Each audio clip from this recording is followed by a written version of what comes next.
Hello ladies and gentlemen, this is Blue Maxima, and I'm here checking out Mordhau. This is post-commentary, once again, because I cannot for the life of me play this game while talking about it. It's just impossible. Please don't expect me to do it, because I will not be able to. Because this game is quite complex. It is a medieval melee combat game with a little bit of archery, a little bit of traps, and a little bit of engineering trickery going on in the background. But for the most part, it's all focused on the melee combat. The footage you'll be seeing in the background is about half an hour of footage. Most of it is of this game on the camp map, but there is also my usual going around the options menu to show you everything that's there. And there's also a little bit of footage of a second map. I actually did really well in this game. I got a few interesting kills, I died in a few interesting ways, and it's just a pretty good way of showing off the game, even though it's not even close to the maximum player count. I actually tried to get better footage, i.e. footage where the game's player count of like 48 or 64 was going on. But unfortunately, since I live in Australia, the servers for this game actually require you to be really close. They won't actually show you servers above like 110 ping or something like that, which is a really good thing considering how reliant this game is on quick reactions. But I wasn't able to find any, yesterday when I was trying to play at prime time when the servers would be full, they were indeed completely and utterly full. I wasn't even able to get onto a server that had more than a few people on it, just due to because the two main servers that were put up for Australia were completely full. So I was just playing with what I could get when I was recording this footage more or less. But the nice thing about playing with like 10 people per side instead of 32 people per side is that it's a little bit less chaotic and it helps you get a better idea of the actual gameplay going on. So, what is Mordhau? Well, as I said before, it's a medieval melee combat game. And the general idea is that you have all sorts of different weaponry that are different speeds, have different reach, and of course do different amounts of damage. And the idea is you have to try and kill as many of the other dudes as possible. There are a couple of modes. The entirety of the footage you'll be seeing here is Frontline, which is like the only mode actually worth anything.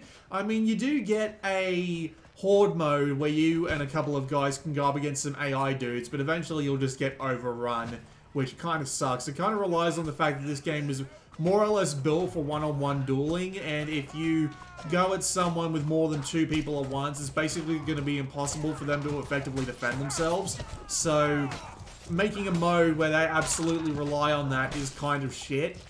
There is also a Battle Royale mode. Yes, I did just chop that dude's leg off because the core in this game is amazing.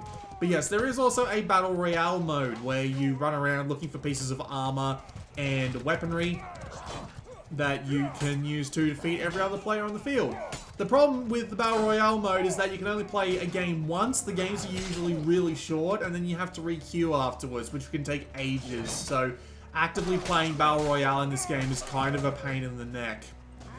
There are also a couple of other modes you can only access via server browser. The three main modes, which are Frontlines, which is this one, Battle Royale, and Horde. You can only get to them via the server browser, which is weird. I'm not entirely sure why you can't matchmake for them, but whatever. The other modes are Skirmish, which is basically everybody gets one life and the last team standing wins. There's Deathmatch and Team Deathmatch, which are exactly what they sound like, and that's basically it right now. So the main mode of the game is Frontlines, and it is absolutely the game mode you want to be playing, although it does have a couple of problems in and of itself. So the main goal of Frontlines is that it's kind of like, well, it's kind of like Chivalry, because this game is very much like Chivalry. In fact, this game is almost directly inspired by Chivalry, to the point where it was basically people saying, we're kind of sick of the way the Chivalry devs are taking the Chivalry game, so we're going to go make our own, and that's exactly what they did. But anyway, Frontlines, you have a sort of tug of war going on. There are a certain amount of flags per map, each map is unique, and you have to get the flags and then do some objectives in order to run down a sort of ticket count on either team. And the idea is that there are certain objectives at each flag, like For example, destroy the supplies or get the cart to this thing. Stuff like that, which will bring down the count significantly. And then you just have to wear out the rest via kills, because every kill takes down the ticket count by 1. It's very simple. The problem with this mode is that, well, there's no automatic team balancing, and the way the game works is that it's basically a game of attrition, where the people who start losing troops first are more than the other team at least, are probably going to be the ones just outright losing entirely, because there doesn't seem to be any way to make any effective comebacks in this mode, and without automatic team balancing, basically, if one team is better than the other, it's going to be like a 20 to 30 minute bang your head against the wall struggle against the team that's losing. Meanwhile, the team that's winning basically just gets to steamroll everything. Chivalry solved this by auto-balancing the teams every few minutes, and I would really appreciate seeing that in Mordhau, because it's really annoying to hop into a game that's already in progress, see that the one team is down by about 70, but it still looks relatively even, and then go, yeah, I know who's going to be winning and I know who's going to be losing right off the bat, because there is no such thing in this game as a comeback. And trust me, I have been very well versed in this. I've played this for about 5 hours before I record this footage, and every single time I've come in on a team that's been losing, they've lost. And considering that I've had the bad luck of basically every time I hop into the game, I click assign team, so it just puts me on the team that has less people, and that's usually the losing team. So I just end up being on the losing team every single time, and it's really frustrating after a while. But anyway, let's talk about the actual combat, which to sum it up in a word, is absolute ace. So it's melee combat, as I've said a couple of times already in this video. The general idea is that you've got your weapon, and you swing it depending on which way you move the mouse. You can actually see in the middle of the screen that there is a little sort of arrow pointing out from the center crosshair that determines where the swing will be coming from once you click the button to swing the sword. And you also have the ability to block and parry by pressing the right mouse button. However, parries are temporary, they're very quick. Therefore, you want to be putting up your parries as little as possible, because it gets harder to get a good parry in the more you click the button. You can also riposte by immediately setting off another attack as soon as the parry hits. Or at least I think that's the right thing. There are a lot of different interchangeable terms in this game. They have a tutorial that actually goes over it all really well, but it's also very quick and doesn't give you much time to practice. But anyway, yeah, you can immediately attack back by attacking after you've hit a parry. You can also do an attack that is on the angle to properly deflect the attack coming in. So if someone's doing an overhead right swing, if you come in with an underhand left swing, your blades will actually collide and reflect each other, which is a really nice thing to get right. You do also have the ability to stab and do overhead attacks by moving the mouse wheel up and moving the mouse wheel down, and these of course do exactly what they say on the tin. Stabs just go straight at the enemy, and overhead thrusts just come down on top of the enemy. These are helpful in some situations, especially since armor in this game is actually kind of interesting, because the armor in this game works on the arms, the body, the legs, and the head. So if you can tell just by looking at an enemy where their armor is weakest, you might be able to do something like use a long spear to aim at their legs, because their legs are the least armored, so therefore that's where they'll take the most damage. There are plenty of different weapons in the game. Like, the weapon I've got right now is a big spear, but there are axes, there are tons of different kinds of swords. You even have a bunch of utility weaponry, like, for example, there is a firebomb, which will set a small region of ground on fire. There is a medic bag, which you can drop to help people heal. There is a bandage, which you can carry around to heal yourself up. There are throwing axes.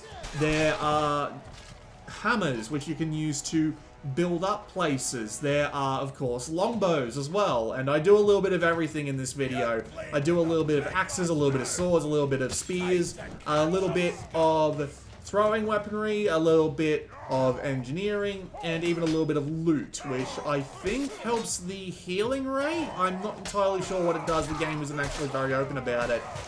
even though the combat is gone over well enough in the tutorial, everything else is just kind of left out in the open.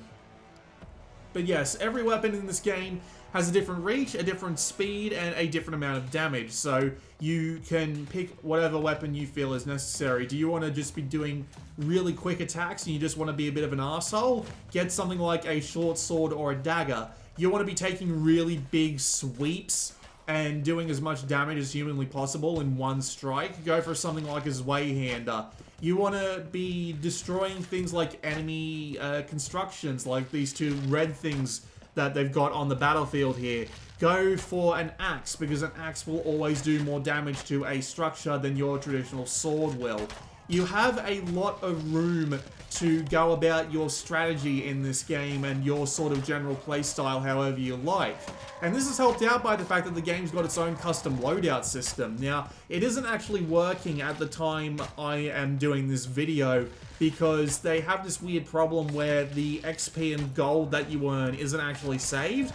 Gold is used to buy things in the custom loadouts, but yeah, for whatever reason it's just not working at the moment. It'll probably be working by the time you see this video, but yeah, it's just worth saying. But the idea is that you can actually customize your dude's entire set of armory. So once you get to like level 5 or so, you have access to literally every piece of equipment you could ever need.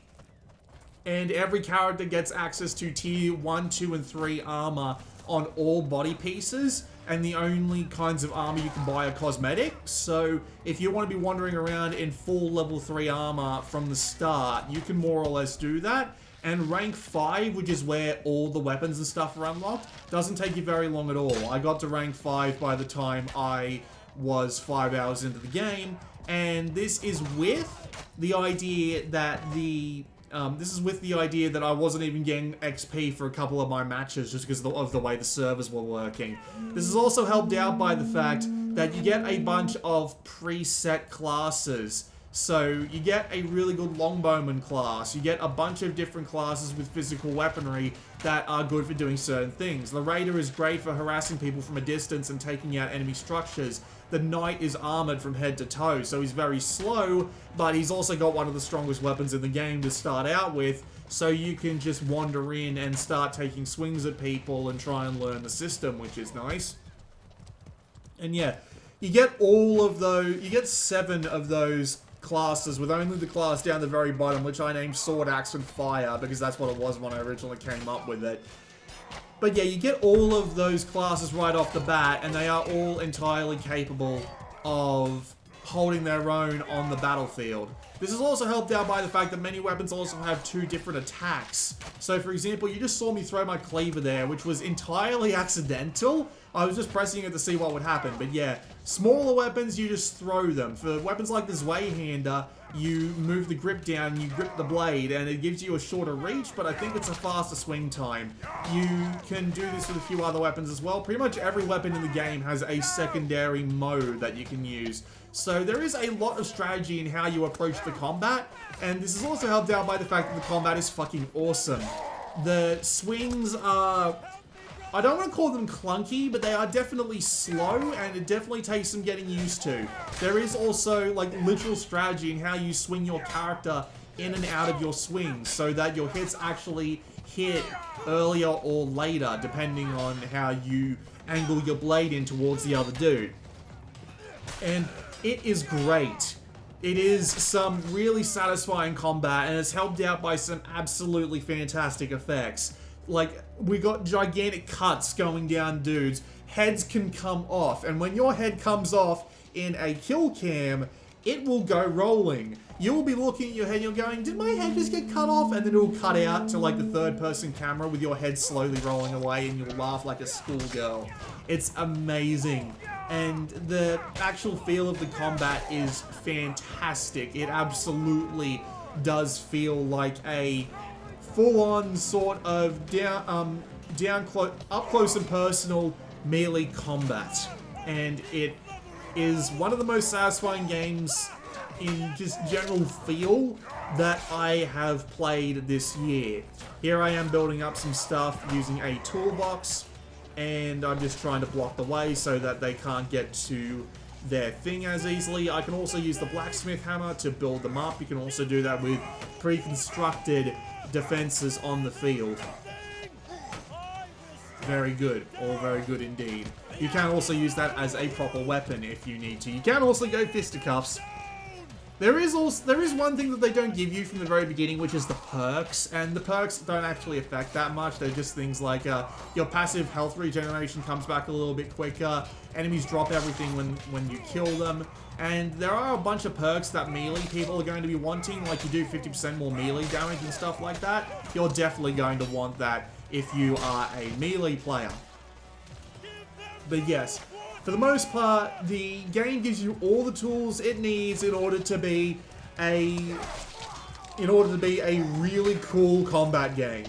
Every combat in this game, even the general clusterfucks, are really satisfying because being able to wander in, deflect two guys' blows, and then stab a dude right through the face and take his head clean off is incredibly satisfying in this game. Not only thanks to of course, the game feel, but how the game looks. It definitely looks like Chivalry Medieval Warfare took a step up in realism. It's running on Unreal Engine 4, and the performance overall has been absolutely fantastic. This video is in 60 frames a second, but my general playtime with this game was at 120 frames, and it ran perfectly. I never went too far below 120 frames. I am playing on a i7-8700K and a RTX 2080, and I've got every setting turned up except like the last few, which you'll see when we go through the settings menu later on in this video. But yes, it looks fantastic, the effects are great, the amount of blood that comes out of people when you get a good slash in is inherently satisfying, and watching people's heads come off is fantastic. It looks really good as well. The maps look really nice, even though there's only 4 of them, but we'll get to that. And the general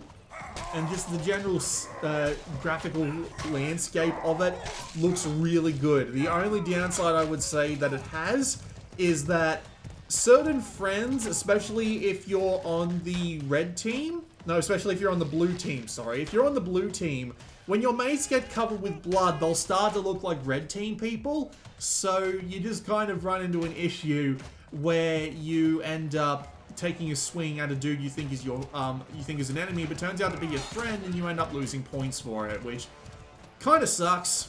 But well, that's just how it is, I suppose. You do also have a couple of other things, like you've got bow combat, which is actually really easy to get the hang of, but very hard to master.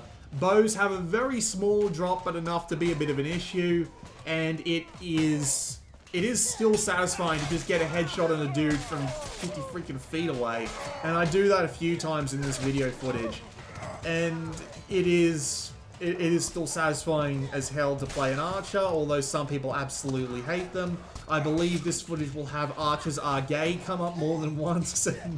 When you're going up against a certain archer that just won't leave you alone, yeah, I can kind of understand that viewpoint. You do also have being able to put up structures, of course, which you should do from time to time. You could also just do things like build a certain class that is like, you get a sword, a hammer, and a cheap-ass bow, and you can just go out and be all 3 things at once if you like. You can do that if you want. You want to just focus on a gigantic Zweihander, you can do that too. It's really nice being able to mix and match your general styles of play. There are a couple of other minor things I'd like to go over that I don't like, though. Being hit stunned as heavily as you are, especially with certain weaponry in this game, can be unbelievably frustrating, because when you've got like a dude that's just constantly getting tiny ass hits on you and you just cannot respond no matter what you do, it can be kind of frustrating in that sense. The game's spawn screen is a pain in the ass because you want to be able to spawn very quickly in this game, because areas can start getting taken in the amount of time it can take you to click twice in order to spawn in a certain point. So imagine if the point that's closest to the front line starts getting taken just because I tried to click spawn on it, but it just barely started getting taken before I could click spawn on it. It's annoying because you have to click the point, then you have to click spawn. you can't just let me like double click the point, or even better, just let me automatically spawn as close to the front line as humanly possible, which is what you're going to be doing 95% of the time anyway. So yeah, that's kind of weird. I'm not sure what that's about. And I have already gone over the auto balancing, because I really do think the game needs to have either a small redesign in the way that these modes work in order to allow for some comeback wins, or to have a sort of auto balance going on where one team will become slightly overpowered in order to actually stand a chance of coming back. Because, again, matches in this game just end up going...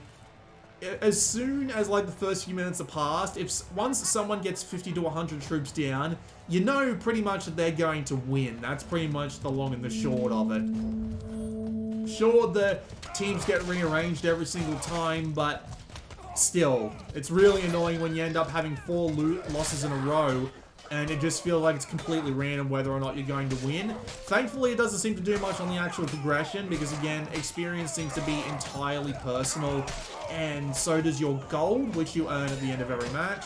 They are very generous with the gold. Like, at the end of most matches where I did earn them, I would earn something like 300 to 400 gold at least, which is more than enough to buy any equipment item. The visual customization items are a little bit more expensive though, anywhere into the realms of a couple of thousand gold. So if you want to be looking exactly how you want to look, then yeah, you're going to be playing a little bit, but yeah, thankfully, again, it doesn't really come into it.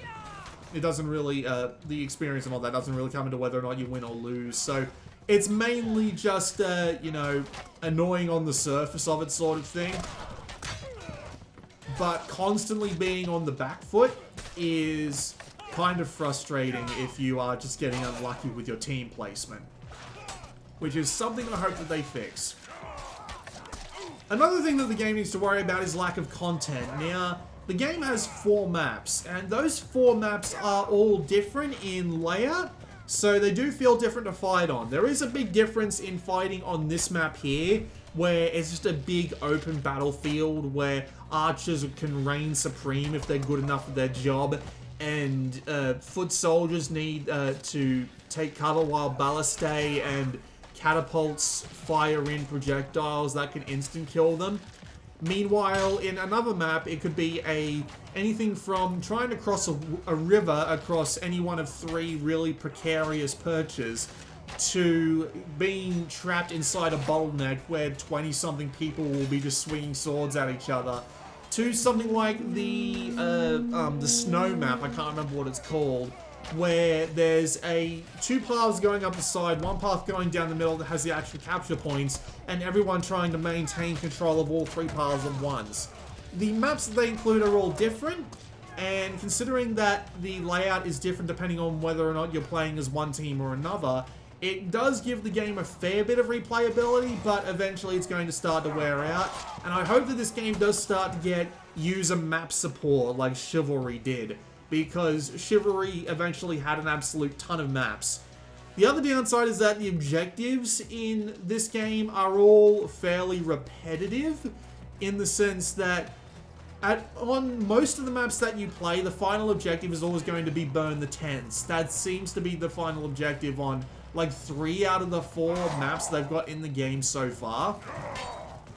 Seems kind of against the point to have all these unique objectives on every map, like free the peasants or destroy the wagons, and then at the very end of each map always have destroy the tents. That is a thing that happens a fair amount. But yeah, it needs more maps, it needs more stuff, and it could definitely do with a few extra weapons as time goes on, but the selection they've got going on here is actually pretty good. The only downside to it all, I think, is that there's not much that can really get through shields right now. The most you can do to a guy with a shield is try and get more than 2 people on him at once, so one can circle around and hit him in the back. I don't know if there's any particular way to take out a dude who's just gone really heavy with the shields, but I haven't found it yet. I'm not sure if there is a way or not, but thankfully, the combat is actually really damn polished, mainly because this game has been in bloody closed beta for so long that I'd feel really bad if it turned out to be I'd feel really bad if there turned out to be problems with the combat at this point in time. This has been in development since like 2014 or something like that. Like really far back. So anyway, that match is over. I can't believe I found stuff to talk about all the way through that. So we're just going to do a gentle fade, and now we're going to be in the main menu. And we're just going to have a little bit of a look around at the settings menu, of which there is a lot of settings. I appreciate the ability to turn down the gore if you don't like it. Tons of heads-up display settings, and there's all your settings right there. It's got a ton.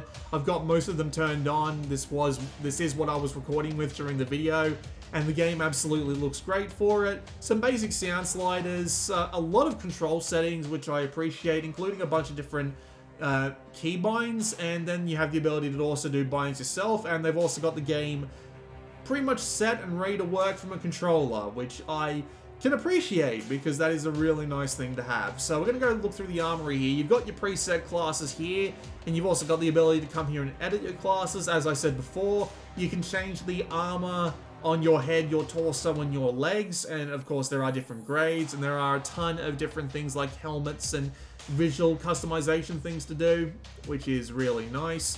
You do also have the ability to add a few custom things going on here, so just a cowl, for example, if you want it. You can't actually buy anything right now. They disabled it to try and take some of the pressure off the servers, which is nice.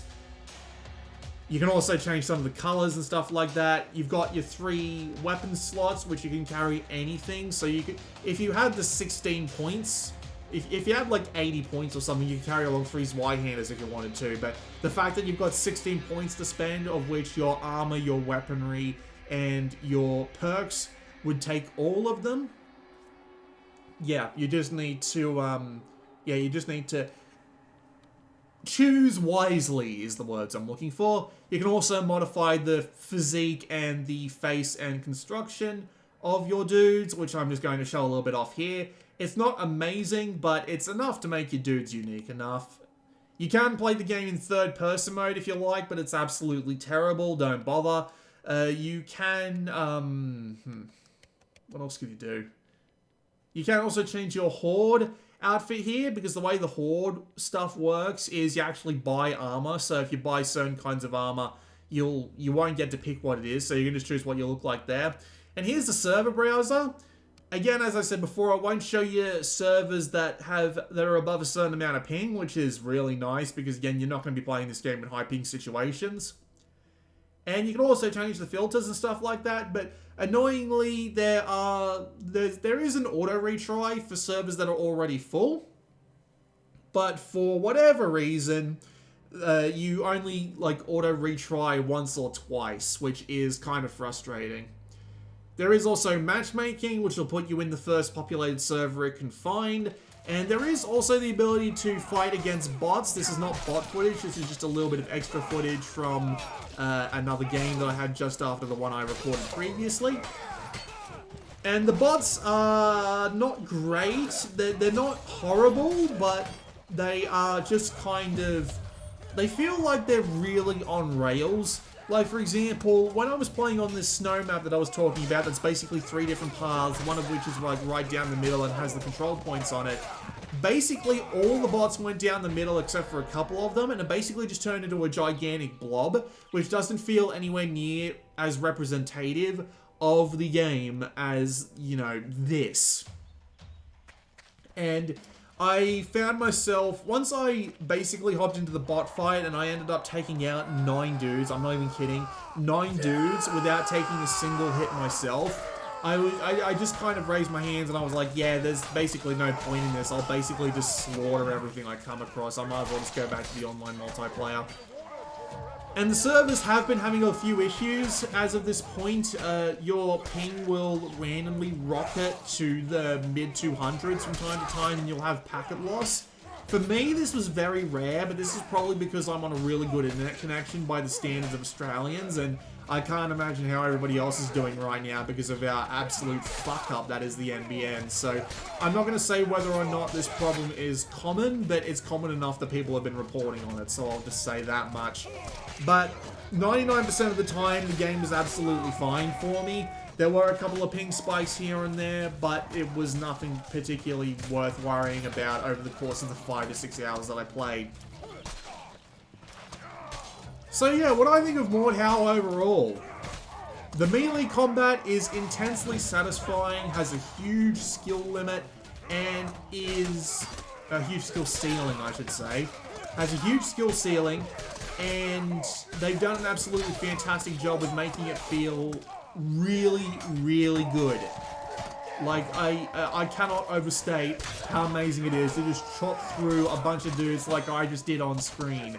It is intensely satisfying to pull off a good few kills in this game, or to get into a really solid one-on-one duel with a dude, win by the skin of your teeth, and feel like you well and truly earned that win, especially with how ridiculous this game can get. If someone just starts doing, like, really high horizontal swings, you can literally just hit the crouch button and duck under them. That's how good the hitboxes are in this game.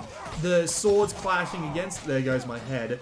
The swords clashing against each other is really satisfying, and even little things like playing an archer or being an engineer, trying to keep them as far away from your objectives as possible, that is as satisfying as anything. But I'd recommend when you start out, just try and get a feel for as much of the roles as possible. I just completely and accidentally utterly destroyed my own dude because I saw a glint of red and thought to myself, shit, that's a guy trying to hide and wait for his opportunity to strike.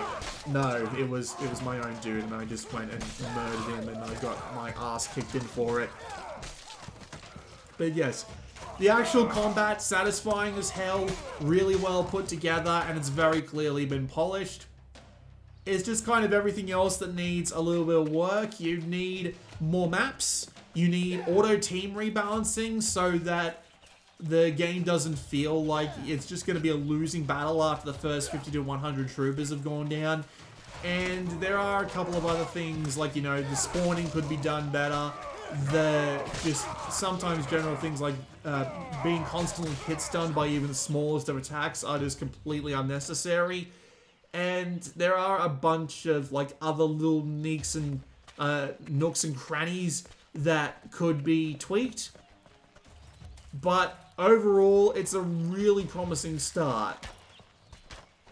I'm looking forward to seeing where they take Mordhau from here, because it is a really enjoyable game. It feels like what Chivalry should have turned into, but thankfully, these guys sort of have the sort of policy going on that you can really appreciate if you played Chivalry and got really frustrated with how stupid that game got later on, especially with people who would do like 720 no-scopes that would do like 3 times your health bar worth of damage. They have actively promised not to let that sort of shit through for as long as possible, which I absolutely appreciate.